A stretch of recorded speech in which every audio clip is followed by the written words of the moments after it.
Before you talk to someone, ask yourself, how does God see him? How does God see this guy? Beyond flesh and blood, how does God view this guy? You can see a prostitute and God is seeing a saint. How does God see the person? One of the ways you know you have started growing spiritually is when you have the judgment of God. When you have the judgment of God. Now, what do I mean? When you start seeing things with the eyes of God, when you start seeing things in God's sight. He said we are holy and blameless in his sight. We are holy and blameless in his sight. That is how God sees us. Holy and blameless. Glory to God.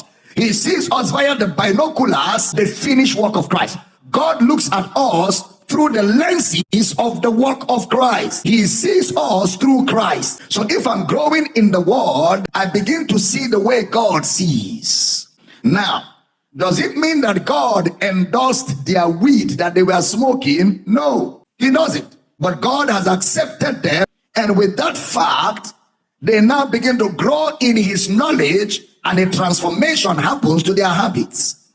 So who the word says you are is who you really are. Who the word says you are is who you really are. It's not an experiential fact, even though eventually it gets into your experience, but it's a spiritual reality.